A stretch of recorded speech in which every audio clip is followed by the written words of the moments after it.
at like 2 in the morning, and I have them do everything I do. So when I was on Small World, and by just saying that I can stick a song in your head for the rest of the day, and it will never leave. And when I was on Small World, all the lights were off, all the music was off. And I was in a boat with an Imagineer, just under emergency lighting, which is pretty creepy. You know, $4,000 or $5,000 all under sort of white light with weird shadows. And I'm going through on this boat, and one of the dolls moved out of the side, and I jumped about 8 feet in the air. I literally landed on the next row behind this guy. He goes, "What are you doing back there?" And he said, "What's wrong?"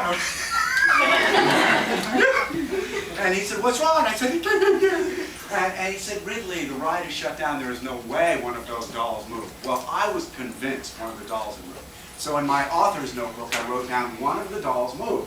And when I got home and was writing about this scene, about 3 weeks later, where 5 kids are in the ride at 2 in the morning, I wrote down one of the dolls moved, you know, and then I went, no, and I deleted it, and I went, 2 of the dolls moved. I'm in a band with Stephen King. All of the dolls moved. I'm sitting there thinking, and suddenly I picture them like Chucky. They're breaking off the platform, you know, and they're marching their little doll selves over the water and diving in, and they swim after the kids, and they're snapping at them, and they actually draw blood at one point.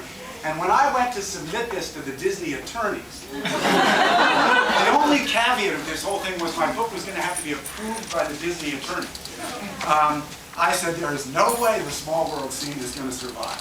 But to their credit, they didn't censor one word out of my book. It took them 11 months, however, to approve the book. So in that time, in those 11 months, my daughter Paige and I had been reading Peter Pan. And Paige, about 8 pages into that book, had said, "Hey Dad, how did Peter Pan meet Captain Hook in the first place?" Well, I'm a writer, I'm always looking for ideas, and I went, "Oh! How come the boy can fly? Why does he never